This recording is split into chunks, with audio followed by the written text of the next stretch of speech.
weltare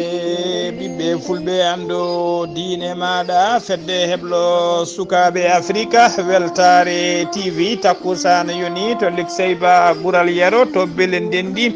to ganki to tulde baali to wuuro djibi alpha to seyyena wuuro moolo to seyyena gabaɓi to wajjo bosoyaɓe to gourdiuma to sincana gourdiuma to guurela sangi ko to sincana gourdiuma to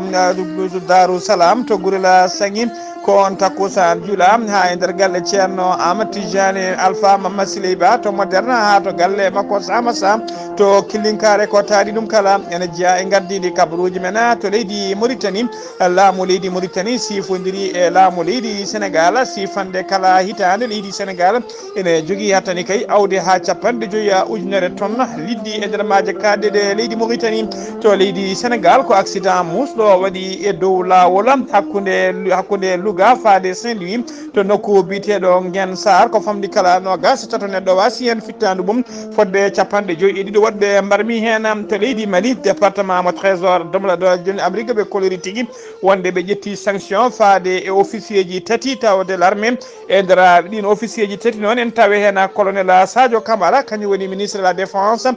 mo leydi Mali to leydi Niger to leydi Algérie to leydi Algérie capanɗe tati e nayyi neɗɗo ko maayi e cummuji ladde hen sappo ko militaire uji to leydi Niger to noon e oɗo saaha joni ko koninkoɓe leydi ndi taw ko garde présidentiel kañumen tigui oɗo saaha joni nangui Mahamadou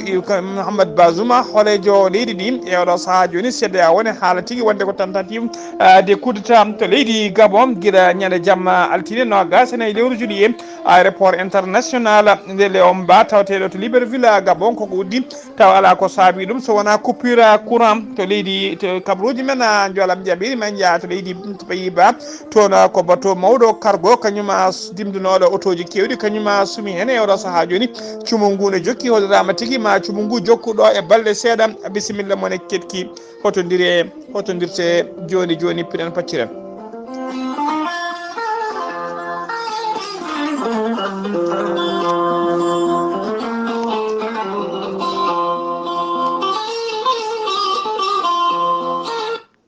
أعوذ بالله من الشيطان الرجيم الذين إذا أصابتهم مصيبة قالوا إنا لله وإنا إليه راجعون sadaqallahu l'azim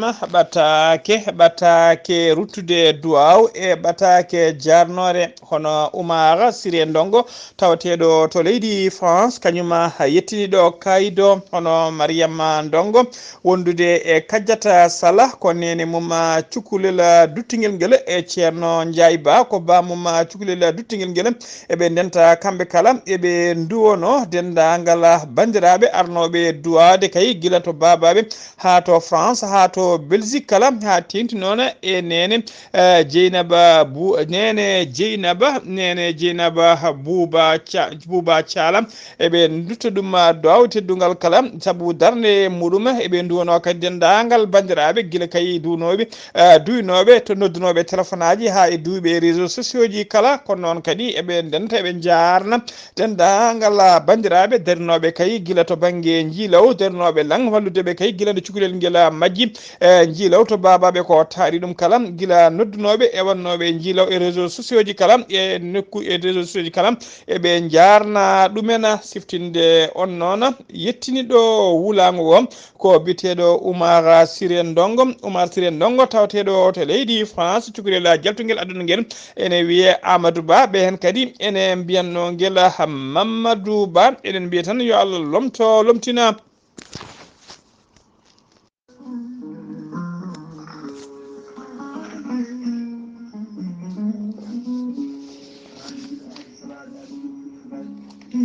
aadi biladi salade aadi ɓiri furi fittude aadi ceerno Djiby Sy wi ko fittata aadi hakkude mum e hettiyankoɓe weltare ɓiɓe fulɓe andu diine man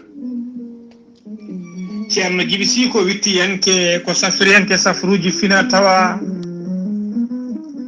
ceerno Djiby Sy ko jaadino ɓalawal e danawal kala ceerno Djiby Sy ko laaɓɗo reedu malaɗo wune ceerno Djiby Sy ne safra fiiji kewɗi ɗi jiida ciirol ko wayno kista a fibroma ndogam sitta rewɓe ronkuɓe sowade rewɓe dartoraɓe kala ceerno Djiby Sy ne yawran ɓe wonɓe ustoraɓe gorago e yawɓe dakmitade kala ceerno Djiby Sy ne jogui leɗɗe e fannuji tati hen fannu goto sa ƴetti ɗum fodde sappo e rafin yaltema ha laaɓa fannu ɗiɗaɓo sa ƴetti ɗum fodde sappo e jeenayi rafin yaltema ha laaɓa fannu tataɓo waddete koye gawri samme walla gawri ndemiri woni suuna so tawi a waɗi no wirumani fodde temedere rafin yaltema ha laaɓa ceerno Djiby Sy ne jogui pegge e usula bawɗe neldede kala leydi e kala continent neɗɗo wawi wonde taw ko ɓeydoje arsigaji pittoji dabruji ceerno Djiby Sy ne jogui leɗɗe wonande usuraɓe gorago biteɗe muuɗa hirde noon ko yeddi ƴeewa ƴettat joni joni jiɗɗa hoorema hano hannirta ni ceerno Djiby Sy ko laaɓɗo reedu malaɗo wune so tawi wayannama ka miskino safruma ha mbiya wen tawa hay mbuɗa yoɓani so wona noon nduɓe rafiji ɗiɗi on janowo hoore walla mo wara siddeji bahliɗi hoore mum ha habba ceerno Djiby Sy ne andina dendagal kilineɓe mum e oɗo saaha joni mo tawi nder leydi Sénégal to wuuro wiyetego Agnam Siwollo waɗɗani collége keso wuuro ngo ma yiɗon galle goto nan ɗon ene waɗa karoje boɗeje koye nder on galle ceerno Djiby Sy tawate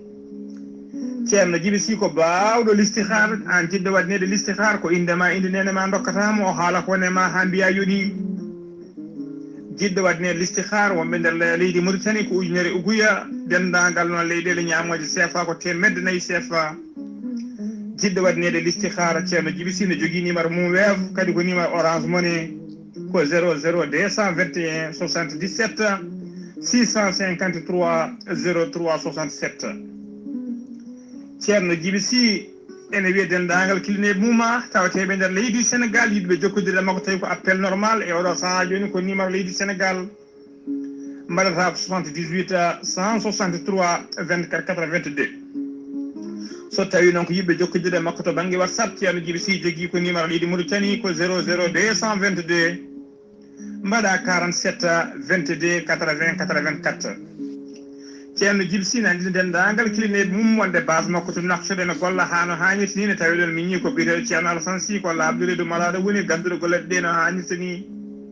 ceerno Alassane Sy noon heɓete koye numéro makko leydi Mauritanie ko 32 62 04 99 ceerno Djiby Sy ne wiye dendagal bandiraɓe mbadden dando faade makko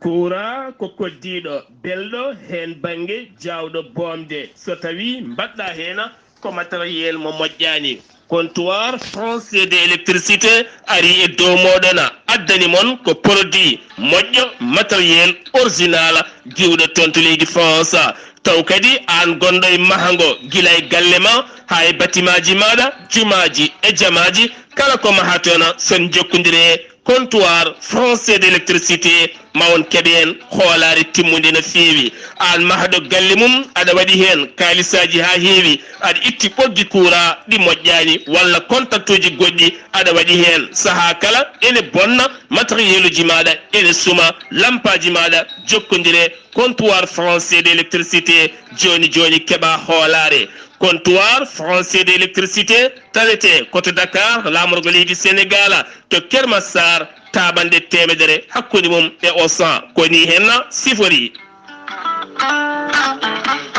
so tawi ko comptoir français d' électricité so tawi jiɗɗa ko modulaire uji moƴƴi jokkodire mabɓe disanteur uji moƴƴi différentiel uji moƴƴi table électrique ko nonne kadi lampaji e ampoule aji kala couleur mo jiɗɗa aɓe jogui taw kadi ko lampaji leernoji hakkunde galle ha bedda kala hen no jiɗirɗa projecteur uji moƴƴi aɓe jogui ɗumena ko nonne kadi ɓoggi vidéo surveillance jiɗɗo wadde ɗum e galle mum aɓe jogui hen kala ko jiɗɗa lesbotaji moƴƴi kala hen ko jiɗɗa sa jokkodiri e comptoir français d' électricité joni keɓa hoolare cumoji ɗi ene keewi e kala saaha lampaji ɗi ene cuma firgoji ɗi ene maasa kono kadi sa jokkodire comptoir français d' électricité a moosat hatina a heeɓi ko laaɓi sa yiiɗi jokkodirde mabɓe mbatta ko 00 221 77 542 50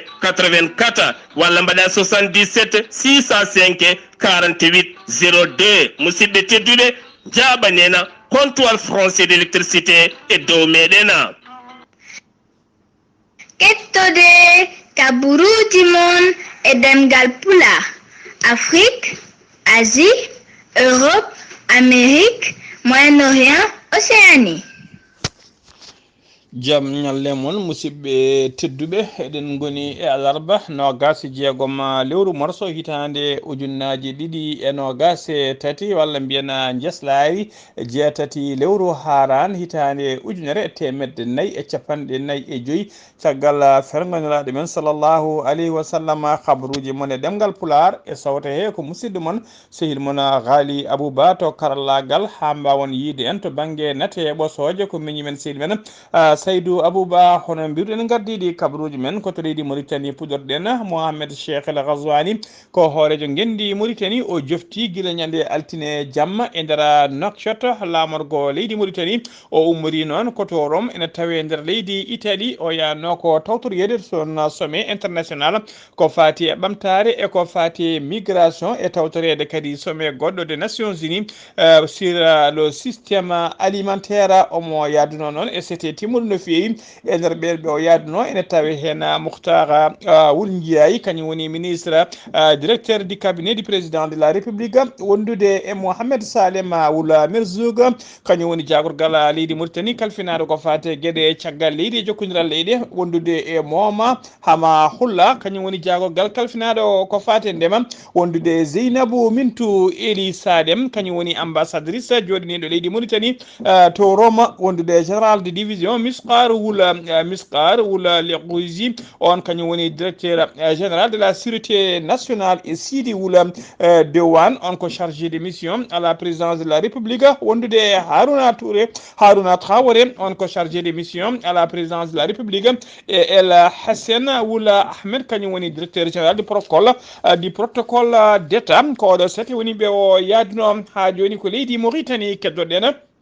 laamu leydi Mauritanie ɓe cifodiri e laamu leydi Sénégal kala hitande kay Mauritanie ene yamiri leydi Sénégal nde awata kay ha capanɗe joyyi ujunere tonnes liɗɗi liɗɗi kay e nder maaje kadde ɗe leydi Mauritanie ko talata hande no talata hanki no gas joyyi lewru morso sifande nde noon ko yambadi ko opération dans le domaine de la pêche woni tigui to domaine ngawa e to ko fati e pisciculture woni tigui negola liɗɗi koye nder Nouakchott noon sifande nde sifa ko ministre Mauritanie kalfinaɗo ko fate awo biyeteɗo Mouhtar Hosseini Lam kañum e nandu mum mo leydi Sénégal hono biyeteɗo Baba Sané Mbaye ko jawgal kalfinaɗo ko fate awo mo leydi Sénégal ko kamɓe cifodiri ndeɗon sifande nde noon ko leydi Sénégal mbiɗen ene yaɓira yo aw kay fodde capanɗe joyyi ujunere tonnes kala hitande e nder maaje kadde leydi Mauritanie e nder kaɗe leydi Mauritanie kadi Sénégal en jogui hattani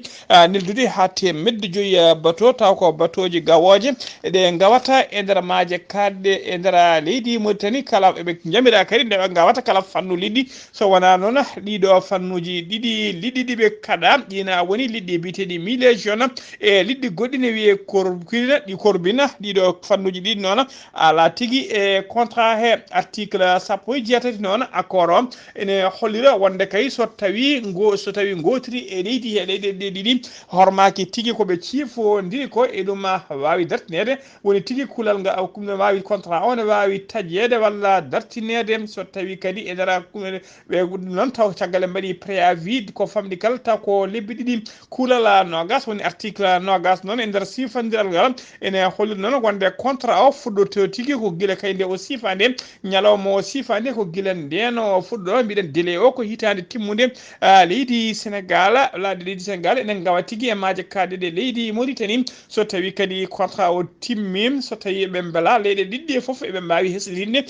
contrat o ha joni kabaruji men ɗemngal pulaar to leydi Mauritanie ha joni tribunal correctionnel spécial dans la lutte contre la corruption Mauritanie ko tribunal kalfinaɗo ko fate rewidade tumaɓe kay buñari e borguingol ngaluji leydi ɓe noddi talata ɓennuɗo biteɗo Mohamed Abdallahi Wula Ouda noon ko menoɗo wonde ministre kadi o meɗino wonde directeur général société sinima mo leydi Mauritanie o nodda noon koko tuma kay koko tuma e makko kay e saaha o addino sinima nde wonno directeur général sinima juge nde wonno hono tigui directeur général mo sinima juge o woni ñaawo o namdimomo noon ko fati e marché tawa on marché noon ko conseil d' administration mo sinima en 2012 wonno hitande ujunnaji ɗiɗi e sappo e ɗiɗi rokkuno fodde temedde nayyi million fondation caritative goto ko fati kay e codgol aliment de bétail woni jamde tawi tawi tigi koye dow compte commissaire à la sécurité alimentaire Wula Ouda noon o yeddi ko tuma ko kala ha soodi ladde o holliri tigi wonde gueɗe kewɗe jeeyaka e responsabilité sinima ha joni ko leydi Mauritanie ketorɗen to leydi Mauritanie suka Mauritannajo goto warama jamma beɗɗo woni jamma hanki o tawi kadi ko mbaɗaɗo tawi kadi ko labɓe o fiya e nder nokku e nder leydi Côte d'Ivoire omo wiyeteno noon Sidi Ali Mohamed Wul Sidi Ali ko commerçant woni tigui juulam o joguino tigui ko magasin makko e nder leydi Côte d'Ivoire to nokku biyeteɗo Zibrou o ene tawe nder leydi Côte d'Ivoire ko wiɓeɓe noon naati tigui nder magasin makko ko toon tawimo ɓe piimo labɓe musde no fewi ko hen wasi fittandu makko ko ɗon tigui wuyɓeɓe jaadi e dendagal koppareje ɗe tawno e nder magasin kala en jaadi weltare ɓiɓɓe fulɓe andu diine maɗa en ndunima dendagal colonie walla communauté mauritannaɓe wurɓe to leydi Côte d'Ivoire kala eɗen ñagowal tan nde Allah halnata hen ɗo jayya ha joni kabaruji men ɗemgal pulaar sono mima to leydi Mauritanie koto leydi Sénégal paɗena to leydi Sénégal teskama accident musɗo waɗi to Louga bila mayɓe o noon ɓeydima no fewi saabu bila nde accident waɗi nde honno tigui ko mayɓe sappo e jeegomo bila o noon ɓeydima o dartima ha nogas e tato neɗɗo wasɓe hen pittali men capanɗe joyyi e ɗiɗi woɗɓe ene mbarmi ete hen capanɗe nayo ene tampi no fewi accident o noon ko alarba hande waɗi e dow lawol ummade Louga faade Saint-Louis sara sorti toɓe mbiyata Nguer Sara ko bus transport umminoɗo to Matam ko kañum tigui waɗi accident o subaka hande law hen sappo e jeegom ko sirbiɗen ko sur place ɗon maayi kawruno e ladial heddiɓe noon jeeɗiɗo heddiɓe kala kawri e ladial koto juuɗe safroɓe to hôpital Amadou Sakhira Mbaye kawri to toon kawri e ladial e juuɗe safroɓe enen mbiya nde Allah yurmotoɓe yaafoɓe harlaɓe aljanna kamɓe dendagal mayɓe julɓe kala gañiɓe ɓe ñaago Allah nde Allah rokkat ɗumen jamna e kisala ha joni kabaruji men ɗemgal pulaar to leydi Sénégal ha joni wayloji kewɗi mbaɗi tigui e gardigu police police nationale mo leydi ndi nomination ngaji kewɗi kadi teskama kewɗi mbaɗama hen guila to gardigo commissariat ji ha ko wiyete renseignement ji généraux hono commissaire divisionnaire biteɗo Moustapha Diouf gardinoɗo commissariat mo Matam one oɗo saaha joni o fektama o nawama to commissariat central mo Saint-Louis so tawi ko commissaire principal Ibrahima Dieng gonnoɗo chef de la division régional de renseignement mo renseignement généraux to Dakar ono mama joni commissaire central de Tambacounda so tawi ko commissaire principal Daouda Badiane gardinoɗo commissariat mo Rufisque on fektama joni to commissariat central mo Guédiawaye hono commissaire Lamara Diallo gardinoɗo commissariat mo Louga joni onomama commissaire to Rufisque so tawi ko commissaire Saydou Niang gonnoɗo to Bel Air waɗama e oɗo saaha joni commissariat to commissariat spécial des tourisme so tawi ko commissaire Ñima Diédhiou ancien commissaire de Bambey on ardinama joni ko commissariat central mo Louga so tawi ko commissaire Aissata Ka gardinoɗo commissariat Aissata Ka gardinoɗo commissariat mo Dessali on joni nomama commissaire to Kébémer so tawi ko commissaire Demba Cissé kañum wonno chef de division de renseignement de service contre espionnage on nomama joni chef de service des renseignements généraux de Dakar so tawi ko commissaire Balla Fall gonnoɗo commissaire to Kédougou on nomama joni commissaire on nomama joni to ordinama commissariat mo Kaffrine so tawi ko commissaire Abdou Faye gardinoɗo commissariat spécial de Keur Ayiba on ardinama joni commissariat de Matam so tawi ko commissaire Bintou Doumbia gonnoɗo commissaire HLM Dakar on joni ardina ko commissariat de police de l'île de Saint-Louis so tawi ko commissaire Khady Diouf gardinoɗo Khady Diouf gardinoɗo commissariat mo Malika on joni nawama koto to Rubisque so tawi ko commissaire Malik Dieng gonnoɗo Malika Dieng gonnoɗo to Kolda e oɗo saaha joni ordinama commissariat mo Ziguinchor so tawi ko commissaire Thierno Dioba gardinoɗo to Arindus ma mo Ndorong e to joni onowama to Ndorong to Kolda o waɗama joni commissaire mo Kédougou so tawi ko commissaire Khady Fall gardinoɗo commissariat de Plateau o fektama joni to groupe mobile d'intervention so tawi ko commissaire Badara Diallo onomama chef de division des services contre espionnage so tawi ko commissaire Mam Diara Faye gardinoɗo l'île de Saint-Louis on nawama joni to Bel Air so tawi ko commissaire Mam Fara Diaye gardinoɗo commissariat des airs et des commissaires des airs et des frontières o fektama joni to direction de la police judiciaire woni PJ so tawi ko commissaire Bara Niang nomama commissariat central de Mbour so tawi ko commissaire Albert Ndiour ancien commissaire de Kébémer on joni ardinama commissariat de Bambey so tawi ko commissaire commissaire Oumar Boun Khattab Gueye on gardinoɗo chef de brigade Provotat waɗama joni chef de division nationale de lutte contre le trafic des migrants so tawi ko commissaire Moussa Thiombana gardinoɗo commissariat de Namantou on ardinama joni commissariat de Plateau mo Dakar so tawi ko Bakary Malouma Faye gardinoɗo chef de division gonnoɗo chef division nationale de lutte contre le trafic des migrants o waɗama joni commissaire de Sali so tawi ko commissaire Lat Dior Salah gardinoɗo commissariat de Yeumbeul o fektama joni o waɗama commissaire mo Kolda Adama Wele onomama commissaire mo Grand Dakar El Hadji Madi Kane gonnoɗo adjoint commissaire central des points E oɗo saaha joni onomama commissaire adjoint to commissariat central mo Thiès e nomination ngaji kewɗi goɗɗi mbaɗama liste o no juuti ha joni kabaruji men e ɗemngal pulaar to leydi Sénégal ha joni yen ha to Kaolack yoga e galleji e beddaji ɗi Kaolack ha to commune mo Kahon kala e oɗo saaha ne tawe tigui e tawe e yolare mawɗo no fewi galleji kewɗi e oɗo saaha joni goni tigui koya humbude e diƴƴe nde toɓoji kay guila kay toɓoji kewɗi ndiyam jippino toon guila ñande altine ɓennuɗo ɗo o teskama tigui yettade kay yoga e leeɗe e oɗo saaha joni ko hunde mawde fewi cattude ko wayno kay beddaji kewɗi e oɗo saaha joni koko mbi dak dokka ndiyam gila kay ko wayno to wite Medina Babba faade to wite Kanda Amadou Diako hewbe ewdo saha joni kollirama tigi e gigalleji men dartoyi koye men ha joni ko leydi Sénégal koye on fannu keddoɗen ha joni to Keur Massar Dakar to Keur Massar ko legal tawte ngal e Dakar to ne boli mum ewdo saha joni e yoga e galleji koko mbi dak ndiyam gila kay ƴiwone tomnode toon ñande altine ɓennuɗo hewɓe kolliri hewɓe kay kolliri saabi ɗum noon ko yo saabi yolen ɗum ko yoga e nokkuji ala ko wite canalisation e yoga e nokkuji kadi ko golle taw ko golle ko fati assainissement puɗɗiɗe gollede ɗe gasani ko ɗum saabi oɗo saaha joni ndiyam yahata ko hewɓe kolliri ko ɗum saabi kay no nduɗo yo layru tawtendu toon to Kébémer ha to kadi toon to Keur Massar ha joni kabaruji men ɗemngal pulaar to leydi Sénégal ha joni jiyan ha to Ziguinchor jabbuɗen musidɗo men séri men Amadou Issa Kébé assalamu aleykum rahmatullah. Salam wa rahmatullahi ta'ala wa barakatuhu. Ghalii Abuu Bah salmitama e ɗemngal hettoɓe Weltare TV. Kabaruji garanɗe ɗo e nder Ziguinchor eɗen gandi jeeto gotto e mairie Ziguinchor. Sandiga CNTSD ina wayno ɓe ngari ɗo goɗɗo waɗi laabi mabɓe ɗiɗi ɓe mbi ɓe nde ɓe garno ɗo henande lebbi jeegom maire o wi yoɓe muñan ɗum fodde hitande ɓe ngari joni noon ɓe tawi ɗo hay hunde gollani ɓe jeehi e département o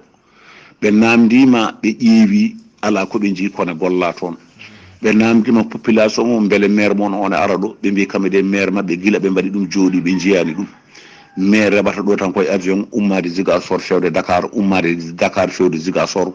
reɓata e oto yiyata caɗele mabɓe eɗen gandi kanko maire Ousmane Sonko o fini o riwi 15 liggotonoɓe e mairie ɗo ɓeɗon noon jeeya ko jemberen ɓeɗo noon kolliti metti mumen jiitan koye réseaux sociaux kamen de ndiwama ina gonde nde ɗo sunare kolliti kamen holko sababu omo riwa ɗumen o woppa tan jeeyaɓe e nder Ziguinchor kamɓe jeeyaɓe jemberen 10 ɓe ndiwe ɗum ɗon noon ko namdal jaabu mum arani ɓe kolliti noon mette mabɓe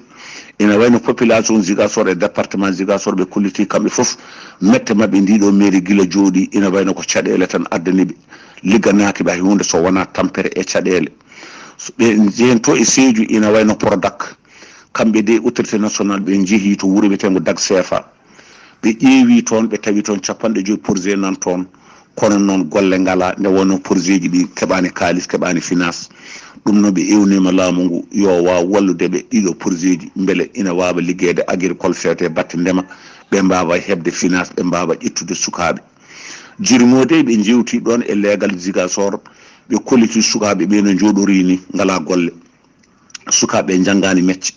sukaɓe janggani ɗum noon ne pola e laabi so wona football walla yarde ataye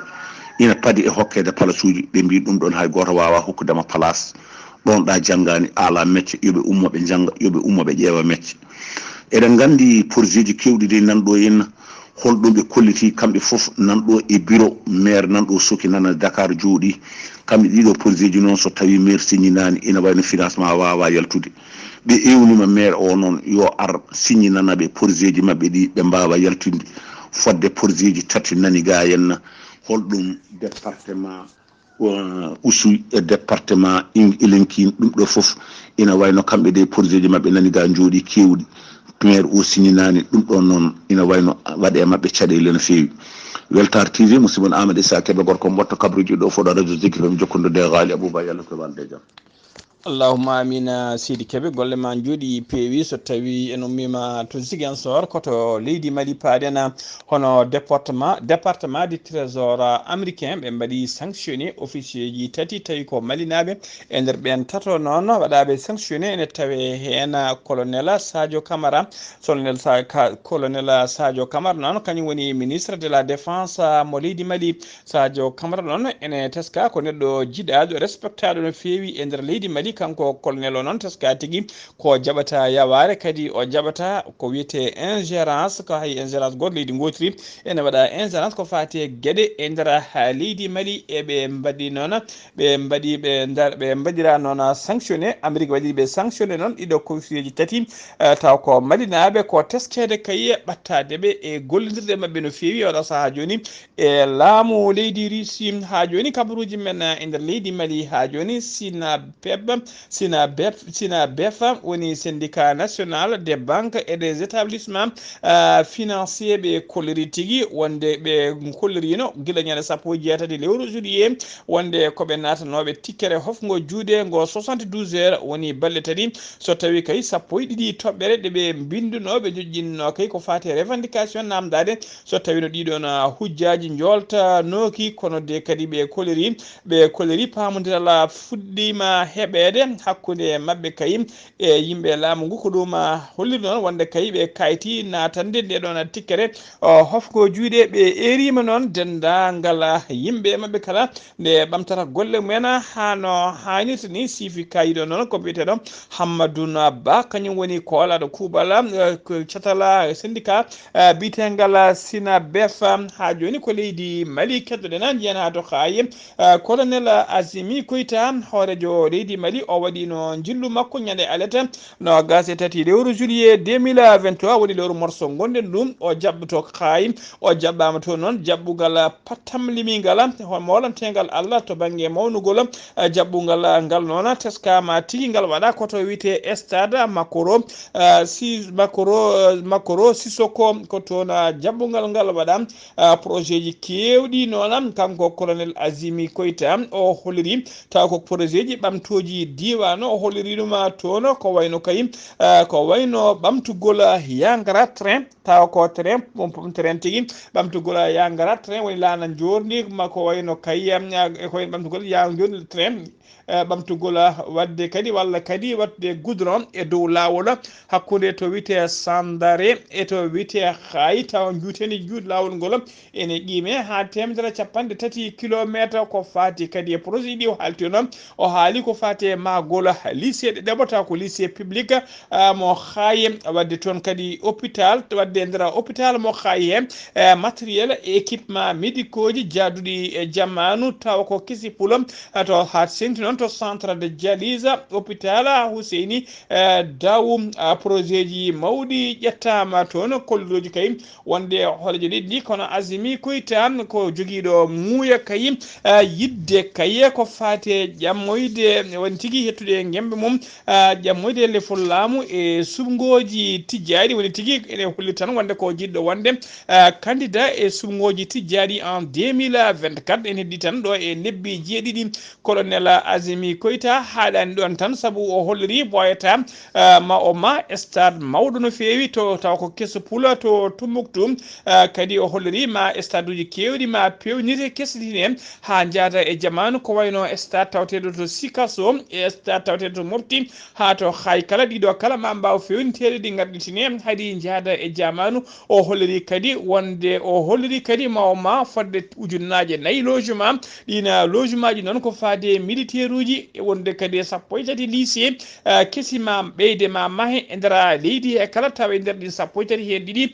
ko lycée ji d' excellence ɗum noon ko e nder leydi he o holliri kadi wonde ma université ji mbaɗe to Hayi université ji mbaɗe to Tumbuktu waɗe ha to Gawo ha to Sikasso ha to Bandiagara kala ɗiɗo nokkuji kala ene poti waɗanede université ji ɗiɗo projet ji ɗiɗo ɓutti kala noon ene kollit tan wonde kay wawata wonde e nder ɗo e lebbi jeeɗiɗi ɗum noon ene hollita tan wonande hewɓe joom hakkillaji ha tengtude banggue dawrugol wonde kanko colonel Azimi Koita yidde makko kay ko yidde gembanade ko fati e sumgoji yidde ardade wonde jokkude wonde hoorejo leydi ndi e sumgoji ɗamniɗe waɗede en 2024 ha joni koye leydi Mali keddoɗen tugnora gal kesal woni constitution kesom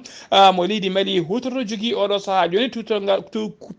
tugnorgal ngal noon woni constitution ene ɓeydi no fewi ko fati kay e hattani woni pouvoir du président de la république e oɗo saaha joni so tawi hoore leydi Mali joguino ko régime semi présidentiel e oɗo saaha joni ɗum wonti régime hyper présidentiel saabu kay e oɗo saaha saabu kay oɗo saaha tigui hoorejo leydi ina jogui plein pouvoir wadde gueɗe kewɗe tawani hay nokku goto wadde hollirama noon oɗon constitution kadi oɗon constitution kadi ene faabo ɓen militaire uji taw ko wannoɓe coup d'état laaɓi ɗiɗi coup d'état ji ɗiɗi deggodirɗi saabu kay e nder constitution kesso ene hollit tigui wonde hay poursuite judiciaire goto waɗetake e ɓen taw ko wannoɓe coup d'état hay sinno kay laamu ummima e juuɗe mabɓe tunogal ngal noon haalande ɗon tan ene ɓeydi tekkinde to banggue koninkoɓe saabu kay tuno gargarle holliri wonde kay yoga e ɓeɗona koninkoɓe woni militaire uji wonnoɓe kuddataɓe yoga e mabɓe ha joni ene jogui hattane kay gembanade ko fati e sumgoji tijjaɗi en 2024 taw ko wawde ardade leydi maɗi ha joni kabaruji men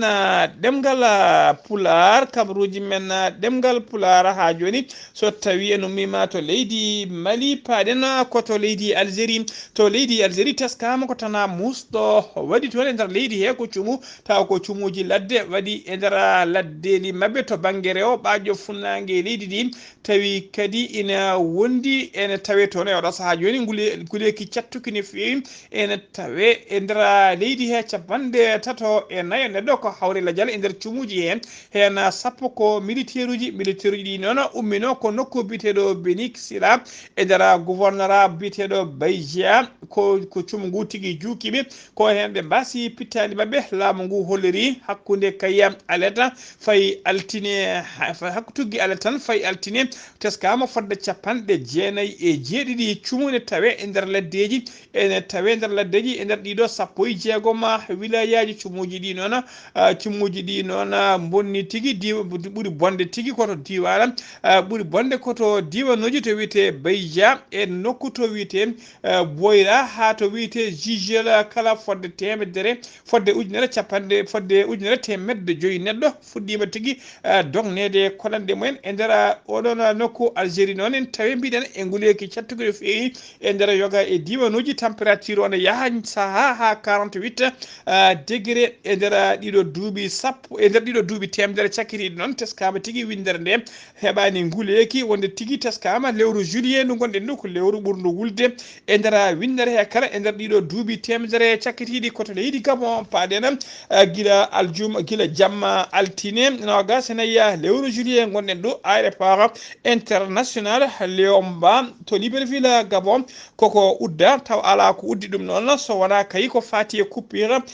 courant hay avion goto guila nen hay avion goto diwani hay avion goto kadi juuraki saabu kayi ko pan courant mawɗo tawteɗon kala avion kay panoɗo toon fonnoɗo faade toon wiyete kay ko yo fa e nokkuji goɗɗi ha tengti noon e leydi taw ko leydi takkiɗe kayem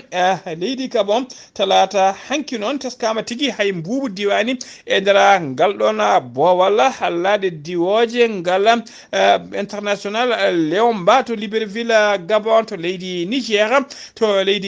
noon ɓen taw ko witeɓe garde présidentiel en woni tigui joguinoɓe ndenka e kisala hooreji leydi ndi koɓe nanguɓe Mohamed Bazoum hooreji leydi ndi caggal kayde ɓe jodino batu wadde revendication yoga e toɓɓe pamodiral heɓaka hakkude mabɓe ko ɗon noon ɓe teeɓi hooreji leydi ndi ɓe kadi ɗum yaltude ɓe uddi présidentiel hay goto narta hay goto yaltata kamɓe garde républicaine garde présidentiel militaire uji leydi ndi noon woni tigui koko dokkunoɓe ultimatum nde ɓe goppitta hooreji leydi ndi ɓe ɗaccita tigui kadi présidence o so ɗum ala ko yanoɓe e mabɓe ko on puuɗe dure woni tigui hakkude koninkoɓe ɓe woni militaire uji e ɓen wiyeteɓe garde présidentiel so tawi en keeɓi ko ɓuuri ɗo labde ma en garte moɗon habaruji men jolam jaɓeri udditten koto Pays-Bas e nder maaje kadde to rewo Pays-Bas ko bateau mawɗo mo hinde cargo jollunoɗo autoji kewɗi e conteneur uji kewɗi kañum tigui suumi e nder maaje kadde hen teskama neɗɗo goto wasi hen fittade mum hewɓe kadi e oɗo saaha joni mbarmi hen dendagal wonnoɓe e nder bateau kala e oɗo saaha galtinama ha laaɓi kono bateau o ene jokki sumde hewɓe noon kolliri cumu ngu ma yak tigui ɗo ha balɗe taw ngu wawani taw ñippede musidɓe tedduɓe gasi ha laaɓi ceera ko ɗum ɗo wonno komin tongan noon kabaruji mon e ɗemgal pulaar e sawta he ko musidɗo moon sehil moon Ghalii Abuu Bah to karallagal ha mbawon yiiɗen to banggue YouTube ko miñi men Saydou Abou Bah to Ziguinchor ko Amadou Sa Keɓe ketki maɗaki jaam yo jaam Allah jogomi jogo on